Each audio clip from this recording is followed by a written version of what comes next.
وَلَنَبْلُوَنَّكُمْ بِشَيْءٍ مِّنَ الْخَوْفِ وَالْجُوعِ وَنَقْصٍ مِّنَ الْأَمْوَالِ وَالْأَنفُسِ وَالثَّمَرَاتِ وَبَشِّرِ الصَّابِرِينَ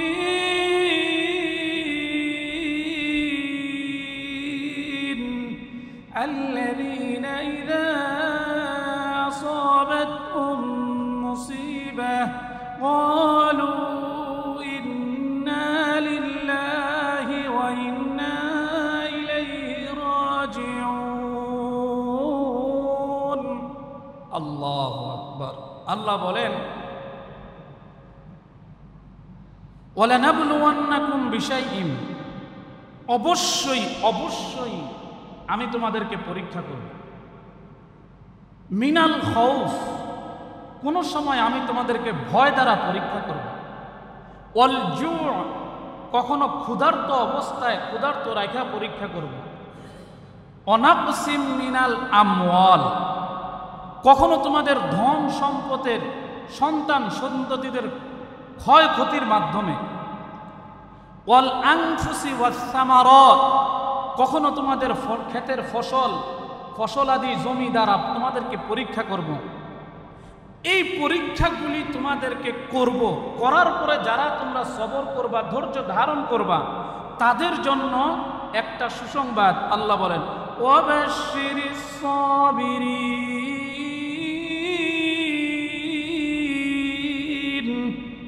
এই সমস্ত বান্দাদের জন্য আমার পক্ষ থেকে সুসংবাদ। সুবহানাল্লাহ। আল্লাযীনা ইযা আসাবাতহুম মুসিবা, যারা এই মুসিবতের মধ্যে পড়ার পরেও আল্লাহ শুকর আদায় করে, বলে কি ক্বালু ইন্না লিল্লাহ, নিশ্চয় আমরা আল্লাহর জন্য। সুবহানাল্লাহ। কোন ওয়া ইন্না ইলাইহি রাজিউন,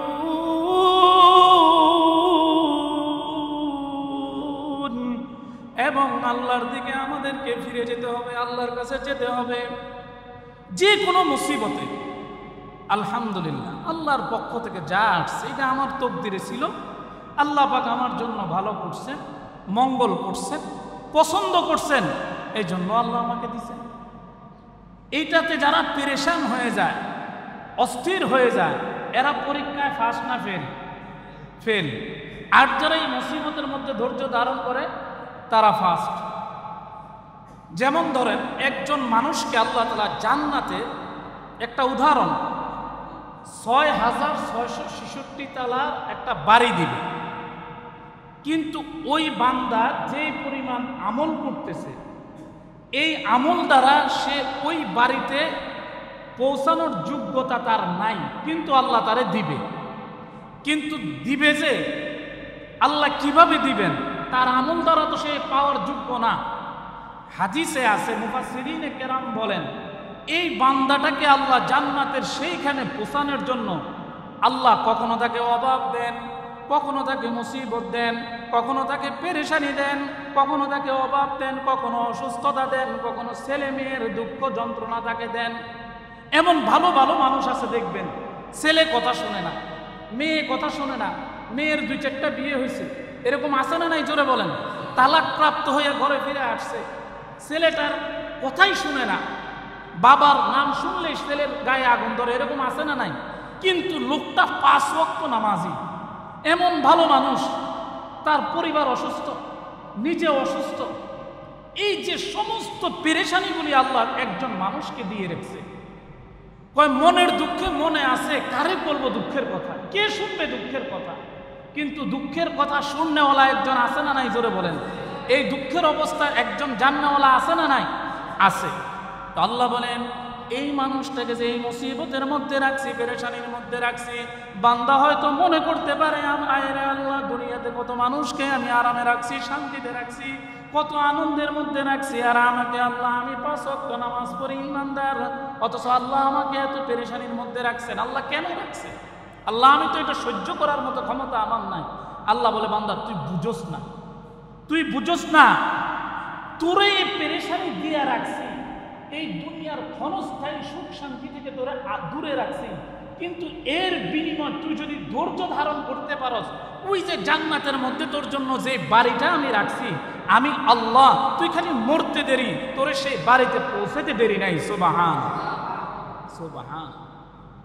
সবর করা একটু কষ্টের, সবর ধৈর্য ধারণ করা একটু কষ্টের, একটু কষ্টেরই হয়ে যায়, কিন্তু এই কষ্টটাই তো আল্লাহ আমার বান্দা সুখে দুঃখে আমার শুকরিয়া আদায় করো, ধৈর্য ধারণ করো।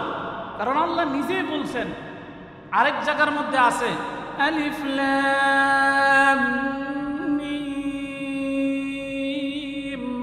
আহাসিবান নাসু আন ইউতরাকু আন ইয়াকুলু আমান্না ওয়া হুম লা ইফতানুন।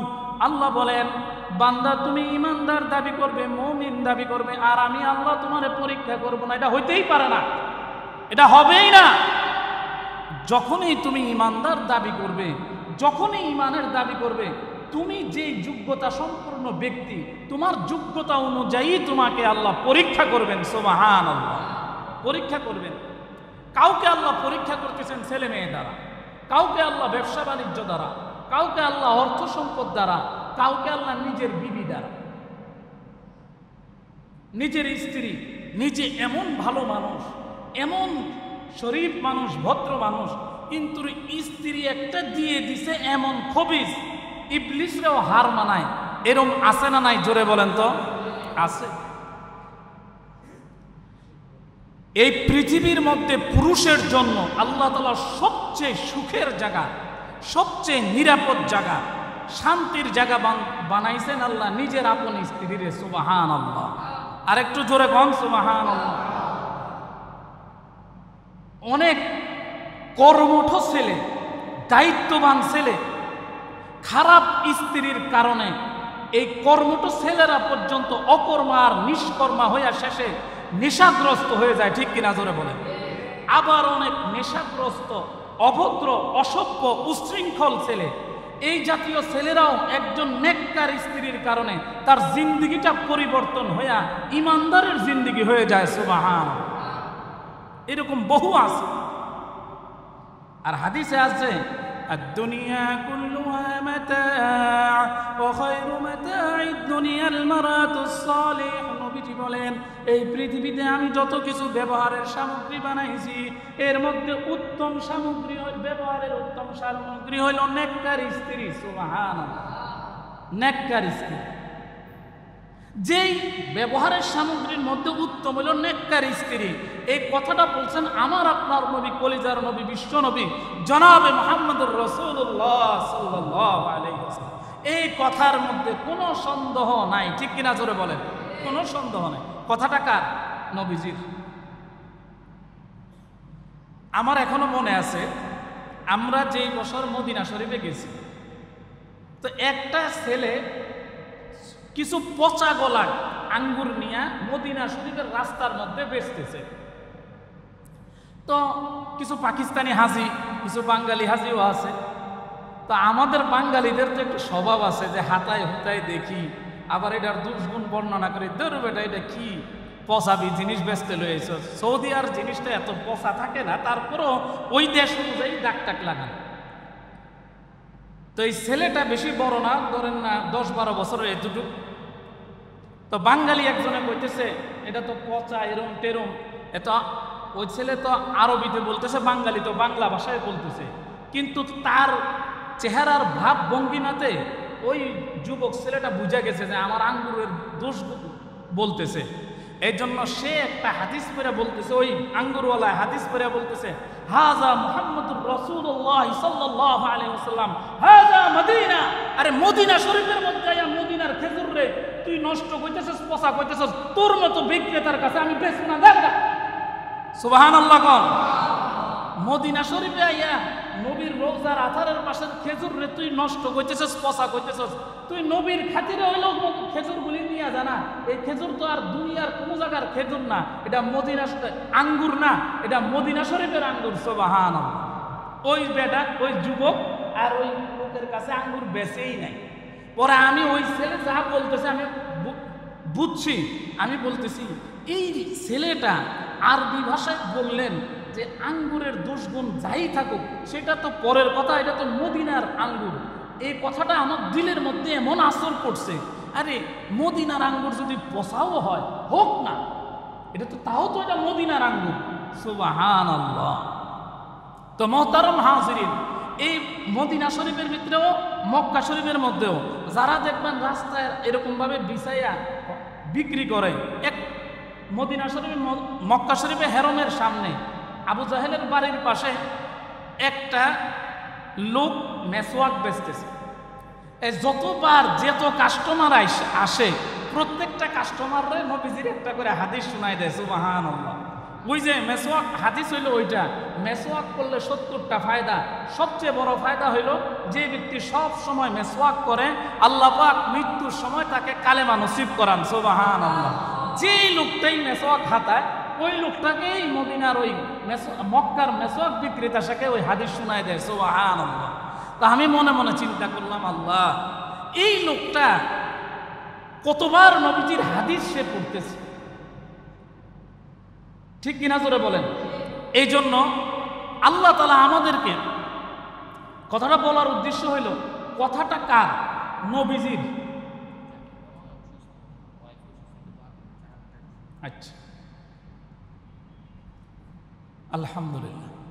তো যেখানেই হোক, যেই জায়গায় হোক, যখন বলতেছে এটা নবীজির কথা, এটা আল্লাহর কথা, ইমানদারের দিলের মধ্যে যখন বলবে আল্লাহর কথা, তখন আর দ্বিতীয় কোনো প্রশ্ন তার দিলে আসবে না, আসবে এটা আল্লাহর কথা।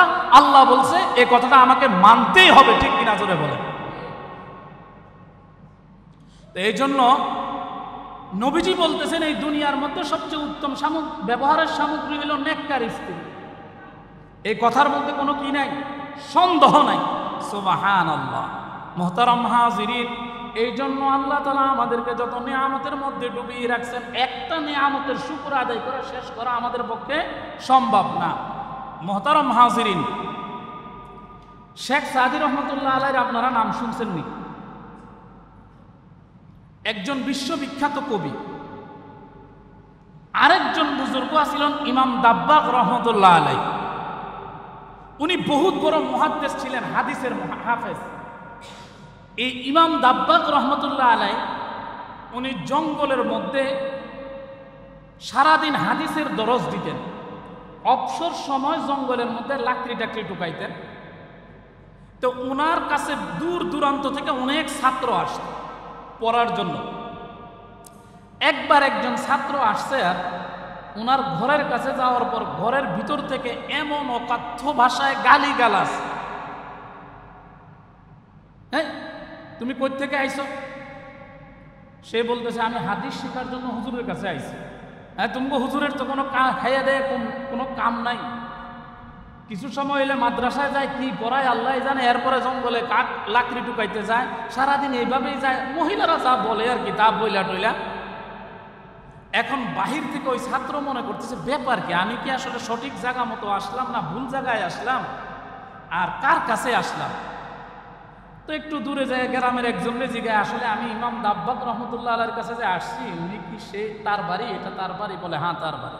কয় কেন? কয় আমি তার বাড়িতে যাইয়া যখন তার খোঁজ খবর নিলাম, নেওয়ার সাথে সাথে ভিতরের থেকে কিছু স্পেশাল বকা ঝকা আসছে। আসলে কি এটা তার বাড়ি, বা যিনি বকা দিয়েছে তিনি কে? তো আশেপাশের লোকরা তো সাধারণত জানাই থাকে, বলে ভাগ্য বালা তোমার যাতে ঝাঁটার বাড়ি দেয় নাই, বকা দিয়া দূরে তারাই দিছে। ইনি হইল তার স্ত্রী। সুবহানাল্লাহ, ইনি তার স্ত্রী। আচ্ছা তাই নাকি? তো উনি হুজুর কোথায়? হুজুর জঙ্গলে ক্লাস শেষ করে জঙ্গলে লাকড়ি টুকানোর জন্য গেছে, লাকড়ি টাকড়ি টুকায় একটু পরে আসবে, আপনার যদি দেখা করতে মনে চায় তো দাঁড়ান। তো এর মধ্যে হুজুরও জঙ্গল থেকে বাইর হয়ে আসতেছে যে কিভাবে, একটা জঙ্গলি বাঘের পিঠের উপর হুজুরে বসা, আর একটা বিষাক্ত অজাগর সাপ হুজুরের হাতের মধ্যে পেঁচানো। হুজুরে বাঘের উপর বসা, বিষাক্ত সাপের চাবুক হিসাবে হাতের মধ্যে কি করছে, পেঁচাইছে। বাঘ যদি একটু এদিক সেদিক যায় ওই সাপ দিয়ে বাড়ি মারে। সুবহানাল্লাহ, কন্যা জোরে সব। এই ছাত্র দূর থেকে আবার দেখতেছে হুজুরে আসতেছে, একজন হুজুর আসতেছে। হুজুর ছাত্র তো আর চিনে না, দেখতেছে একজন হুজুর আসতেছে, এই অবস্থা, বাঘের উপর সওয়ার হয়। যখন পার্শ্ববর্তী লোকটারে জিজ্ঞাসা করছে, ভাই ওই যে আসতেছে যে উনি কে? কয় উনি, তুমি যার কাছে আসছো ইনি তিনি। সুবহানাল্লাহ। যখন কাছাকাছি আসছে এই ছাত্র তো বাঘ টাক দেখে দৌড়, আর এই হুজুরের কাছে আমার যাওয়া লাগতো না, বাঘে তো কামড়ায় আমার শেষ করে ফেলবে। তো পাশের যে লোক ছিল, ভাই তুমি যাইও না, এই বাঘ কারোর উপর আক্রমণ করে না, বসো। এই কথা কে কার কথা মানে? বহুত দূরে যাইয়া ছাত্র দাঁড়ায় রয়েছে, হুজুরে বাঘের থেকে নামছে, নামে এক জায়গায় বসছে। বাঘ আমনে আমনি একটা গাছের ছায়ার নিচে যাইয়া বসছে, সাপ ওজাইয়া বাঘের পিঠের উপরে বসছে। সুবহানাল্লাহ। ইমাম দাব্বাক রহমতুল্লাহ আলাই কাছে ওই ছাত্র আসছে, আয়সা বলতেছেন, হজরত আমি আসছিলাম আপনার কাছ থেকে ইলম শিখার জন্য, দ্বীনের বিষয়ে জ্ঞান শিখার জন্য আসছি, কিন্তু আসার পরে যেই অবস্থাগুলি আমি দেখলাম কিছুর সাথে আমি কিছু মিলাইতে পারতেছি না। কই কি দেখছো? কই এটা কি আপনার ঘর? হ্যাঁ আমার ঘর, আমার বাড়ি। এর ভিতর থেকে যে অবস্থা আমি শুনলাম, ভয়ে আমি এই দোকানের কাছে এসে দাঁড়াইছি। আসার পরে আবার আপনার দিকে তাকায় আরো যে ভয়ঙ্কর অবস্থা দেখলাম, আসলে হুজুর ব্যাপারটা কি? এবার হুজুর উত্তর দিচ্ছে, কি দেখছি কি সব, তখন এই পুরাপুরি ঘটনা বলল। তো বলার পর হুজুরে বলতেছে, শুনো, তুমি যে আমার স্ত্রীর কাছে ব্যবহার যেটা পাইছো, এই ব্যবহারের কারণে আমার যে তুমি দেখছো বাঘের উপর সওয়ার হয়ে আইতেছি, বিষাক্ত সাপের চাবুক বানাইছি, এই স্ত্রীর এই অসভ্যতা আমি সহ্য করার কারণে, ধৈর্য ধারণ করার কারণে, সবর করার কারণে আল্লাহ আমারে এই বুজুর্গি দান করছে। সুবহানাল্লাহ। আমার বউ যখন আমার সাথে দুর্ব্যবহার করা শুরু করছে, আর আমি যখন সবর করা শুরু করছি, আমার ধৈর্য ধরতে ধরতে ধরতে আমার এখন আমার স্ত্রী আমাকে যাই বলে কোনোটাই আমার ভিতরে যায় না, এগুলি কান পর্যন্ত বাড়ি খাইয়ে সরে যায়। এই যে আমি সবর করছি, সবর করার কারণে আর আমার এই কষ্টের ব্যথার যে প্রভাব আল্লাহ বনের হিংস্র পশু পাখির মধ্যে দিয়ে দিছে, যার কারণে বাঘ মানুষকে দেখলে থাবা দিতে আসে, এই বাঘ পর্যন্ত আল্লাহ আমার অধীনে বানাই দিছে। সুবহানাল্লাহ। সাপ পর্যন্ত আল্লাহ আমার অধীনে বানাই দিছে। আমার স্ত্রী আমার কথা না শুনলে কি হয়েছে, বনের বাঘে আমার কথা শুনে, বনের বিষাক্ত সাপে পর্যন্ত আমার কথা শুনে। সুবহানাল্লাহ। এই স্ত্রীর দুর্ব্যবহার সহ্য করার কারণে এই বুজুর্গি আল্লাহ আমারে দান করছে। সুবহানাল্লাহ। এই কথা বলার উদ্দেশ্য হইল, আমাদের যাদের স্ত্রীরা একটু উল্টা পাল্টা স্বামীর কথা শুনে না, স্বামী যেটা বলে মুখে মুখে তর্ক করে, যেই স্ত্রীরা স্বামীর মুখে মুখে তর্ক করে, এই সমস্ত স্ত্রীদের উপর আল্লাহর পক্ষ থেকে লানত, অভিশাপ। আর একজন মেয়ে লোকের পক্ষে পৃথিবীর সর্বশ্রেষ্ঠ নেয়ামত যদি থেকে থাকে তাহলে তার স্বামী। সুবহানাল্লাহ বলেন। আর স্বামীটাও স্বামীর মতো হইতে হবে। স্বামী যদি আসামি হয়ে যায় তাহলে এই ধরনের আসামি স্বামী কিন্তু আবার নেয়ামত না, এর থেকে অবিবাহিত জীবন কাটাই দেওয়াই ভালো। কতগুলি আছে বদমাইশ, জানোয়ারের কাতারে আছে কতগুলি স্বামী, যারা একে তো নেশা করে, স্ত্রীর অধিকার হরণ করে, ছেলে মেয়ের ভরণ পোষণ দেয় না, স্ত্রীকে মারধর করে, সন্তান আদির খোঁজ খবর নেয় না, কুকুরের মতো যেখানে সেখানে বাচ্চা জন্ম দেওয়ার মতো অসভ্য স্বভাব চরিত্র তার মধ্যে। এই সমস্ত স্বামীরা স্বামী নামের জানোয়ার, ঠিক কিনা জোরে বলেন? এদের জন্য না, যারা প্রকৃত স্বামী তাদের কথা বলতেছি। এই কথা বললে আবার আমাদের সমাজের মহিলারা ফতোয়া বাইর করবো, হুজুর আমার স্বামী ও তো স্বামী না, আমার স্বামী আসামি। ঠিক কিনা জোরে বলেন? এই জন্য স্ত্রীদের পক্ষে একটু ধৈর্যশীল হওয়া দরকার, এবং স্বামীরা যারা আছেন তাদেরও উত্তম আচরণ করা দরকার। সুবহানাল্লাহ। আল্লাহ আমাদেরকে তৌফিক দান করুক, সকলে বলি আমিন। এই জন্য কোরআনের যে আয়াত আমি তেলাওয়াত করছিলাম, আল্লাহ বলেন ওয়ালানাবলুওয়ান্নাকুম বিশাইইম মিনাল খাউফি ওয়াল জু'i ওয়া নাকসিম মিনাল আমওয়ালি ওয়াল আনফুসি ওয়াস সামারাত ওয়া বাশশিরিস সাবিরিন। আল্লাহ বলেন আমি তোমাদেরকে পরীক্ষা করব ভয় দিয়ে, ক্ষুধার্ত রেখে, ছেলে মেয়ের দ্বারা, স্ত্রী পুত্র দ্বারা, তোমাদের ক্ষেতের ফসল নষ্ট করে দিয়ে। এই সবগুলির পরে যদি তোমরা সবর করো, তোমাদের জন্য রয়েছে সুসংবাদ। সুবহানাল্লাহ। দেখেন, এই সবরের গুণ মানুষের অর্জন হইতে হইলে মানুষের ঈমানটা থাকা জরুরি। এই পৃথিবীর যত সম্পদ আছে এর মধ্যে সর্বশ্রেষ্ঠ সম্পদ হইল কি বলেন তো? ঈমান। ঈমান কি বলেন? ঈমান।